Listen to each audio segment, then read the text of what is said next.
to be good, isn't it? Ahead of Sunday's game, we can hear from both the current Manchester United manager and the former one, who will line up in the opposite dugout this weekend. The battle between Ole Gunnar Solskjaer and Jose Mourinho is this week's key clash. You know, Jose is a very charismatic coach and manager, and you've enjoyed in the media talking to him. I've enjoyed watching him, and he's a winner.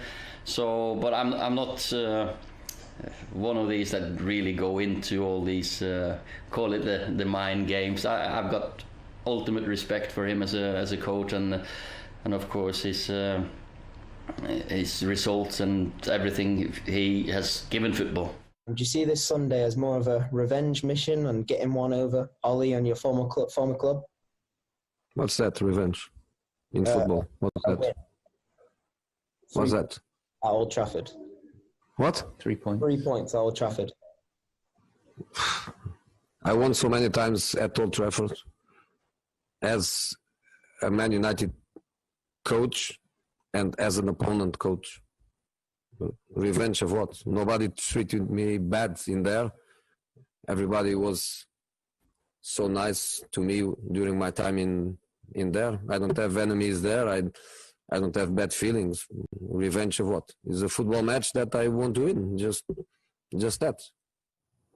Going to be a great game this one, Tim. So, Tim, looking at the both squads, who's under more pressure this season, do you think, Ollie or Jose? Depending on which club, what the objectives are of both clubs, I think that for Manchester United, it should be getting closer to Liverpool and Man City. On the evidence of what we've seen, certainly with the first game, was so poor. They were undercooked, you know. They play at home against Crystal Palace. They've already played a game. We were ahead of them fitness-wise, and Roy Hodgson went there with a game plan, and Ollie didn't have the answer to it. So they've been very, very poor. I thought they were lucky to get away with a win at Brighton. On the other hand, Tottenham had a very poor start. You know, Everton went there and took the points, and they picked up since then. On the contrary to Man United, they were very unlucky to come away with not maximum points against Newcastle because of the penalty decision. I think they've hit the ground now. I think Tottenham have played the game. I think the Europa League games and the Carabao Cup games have helped them get into their fitness. When you sit down, you look at the both squads, Robbie, I couldn't really pick. I would not like to say which team I'd like to manage. I could not pick between the two. I would edge towards Tottenham. Really? I think they had the better players. If Bale is anything like he was when he left, could be unbelievable. Bale, Son and Kane, front three. I mean, probably one of the best front threes in world of football. If Gareth is anything like he was when he left 7 years ago, we know time takes its toll. But I would definitely like to manage Tottenham. I think Jose's doing a very good job of talking them down, saying that they can't compete in every competition. Well, we've only got to look at the Carabao Cup game the other night against Chelsea. There was only Tanganga who wasn't a full international. You know, you've got Dele Alli who wasn't even in the squad. You've got Danny Rose, who's a full England international. He hasn't even got a number on the back of his shirt. So, no, Tottenham have got a very good squad. So have Man United. But at this moment in time, Miguel, I think they're struggling for any sign of form. Yeah, I mean, related to the pressure on both managers, I think it's almost the Maurizio Pochettino career derby. I think it's one club that still shouldn't have got rid of him. And it's one club that should sign him. Yeah. But I suppose, extend from that, I do think Spurs are just in a bit of a better place right now. Mourinho actually looks a bit comfortable at the moment. He's getting the signings he wants. And just in relation to the signings, actually, I mean, one of the big issues of Pochettino's last few years, and one of the reasons why Mourinho was in the job, is because there was always that sense they didn't refresh the squad, they didn't move around. But how do you explain the difference in Pochettino or Spurs not making signings while Pochettino was there, and Mourinho suddenly having this incredible summer? I think Jose has always had this wonderful knack, and it's probably the best knack you can ever have as a football manager, and it's getting the owner to spend money. I mean, Jose's a master at this. Even Daniel Levy. I mean, he's telling him he needs players. He talks down the squad. He gets rid of the fringe kid players, like Oliver Skipp went out, Troy Parrott's gone. Luke Amos, anyone who's in and around it or could be coming from the academy into the squad, he gets out of the club. And then he talks down the rest of the squad. And Daniel's obviously listening, and he's giving him the players what he wants to help strengthen and get to where they need to be. But the classic example of that... Pochettino didn't do that because Pochettino wanted to work with the youth players. He didn't want to burn any bridges. He would never send Danny Rose to train with the kids. He would never burn a bridge with Dele Alli, for instance. Whereas Jose has got a completely different style. Yeah. You would have to say 20 major trophies over his career, it certainly works. Well, just in relation to that as well, I mean, Jose is the master of kind of expectation management in that. I mean, we saw the classic example at United with, say, the Sevilla game, where he's talking about, you know, I'm doing miracles basically to have us in this position. Whereas even we've seen a little bit of a contrast with Solskjaer this weekend, and I suppose he's not as adept at this. Everyone knows United need signings. And I saw there's been a little bit of commotion today because Solskjaer didn't exactly talk in very excitable or proactive terms of making signings by Tuesday. But I suppose he can't, because if he does that, then it'll immediately irritate his squad or create potential problems. Whereas Jose would have no problem with it. Why do they need signings for what, Miguel, in your opinion? I think most of all they need a centre-half, which they're not targeting. No, not what position, to achieve what? I mean, they're going to have to spend more than a couple of signings to challenge Liverpool and Man City at the moment. So far apart. I think they've got a squad of players there to finish where I think they will finish. I think they'll finish third this season if he gets the best out of them. At the moment, he's not. So it's not players they need. I think it's someone to coach them. Do you think perhaps that, well, we'll come on to that in a minute, but do you think in terms of signings, 3 days left of the transfer window, seeing the Champions League draw and the group that Manchester United are in, extremely tough, do you think that might force United's hand over the next few days, Miguel, to maybe bring in those signings that everyone wants? I'm not sure, because I would have a few questions over how big they can go with money. I think the Sancho situation has been indicative in that they've known for a long time what the price is. They've been very reluctant to go. I mean, and at the moment, there's talk of about a 30 million difference, which says a lot. I do think they'll get in someone, because they need that depth, as you say, especially in a calendar like this, with a squad like that. But whether they get Sancho, I'm really not sure. I'm actually quite dubious about that deal at the moment. Yeah. Is it me, or are you being harsh on Ole Gunnar Solskjaer? You're suggesting they should get Poch. You're saying they need somebody to coach him. Has he done that bad, Ole? You know, finishing the Champions League place, 3 semi-finals. OK, Manchester United should be getting finals and winning trophies. We know that. But are you being slightly harsh? Yeah. I love your honesty, Tim. I love your honesty. I think there's such a gap between Man City and Liverpool and the next team. And they haven't bridged that gap. I think they've got the squad of players there now. If they achieve what they did last year, and Fernandes has helped massively at the back end of last season, because it's a style. I think I can't get my head round.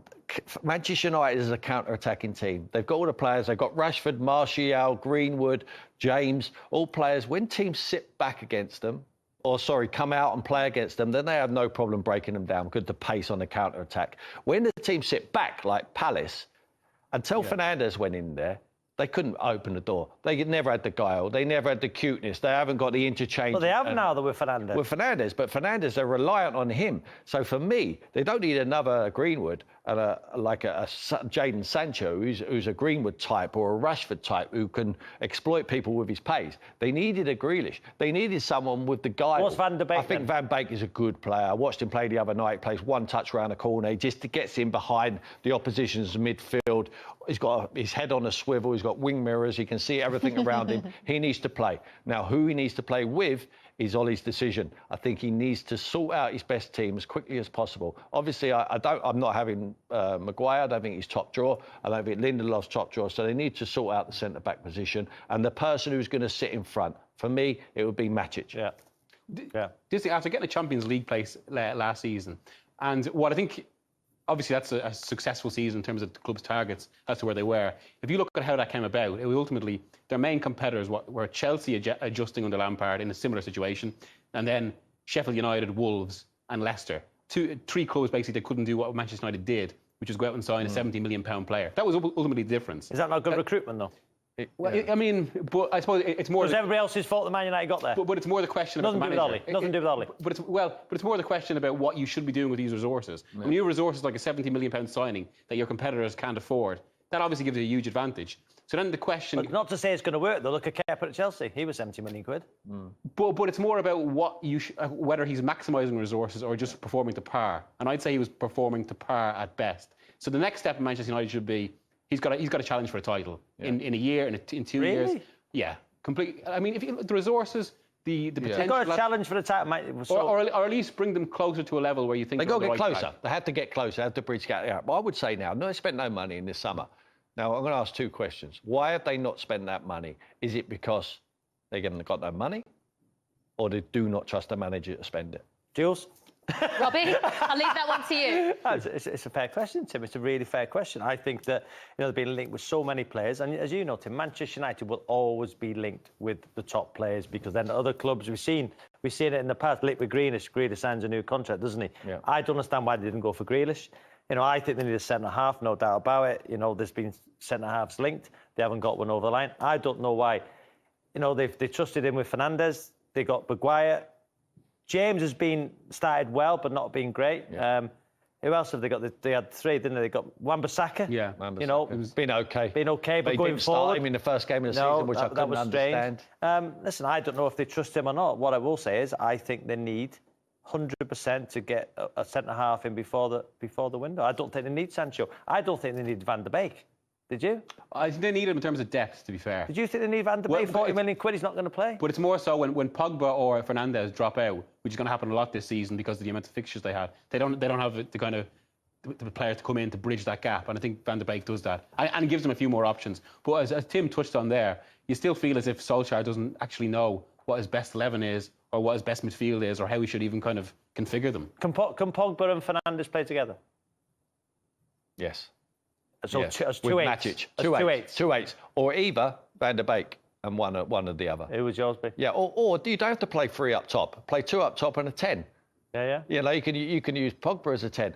Some of his best games was when he's marauding forward, when they got the ball into wide areas and he was flying into the box. He scored a couple at the Etihad, I remember. He's got that ability he's a powerhouse and he's a big size, big stature. For me, does Paul Pogba help in midweek? He scored against Brighton. Did he score? Was that his goal? No, not It was for going me. wide. That was definitely going wide. It's a great free kick that the ball was going wide. He celebrated it like it was his goal. And it'll give him the confidence and the shot in the arm, which I think he needs.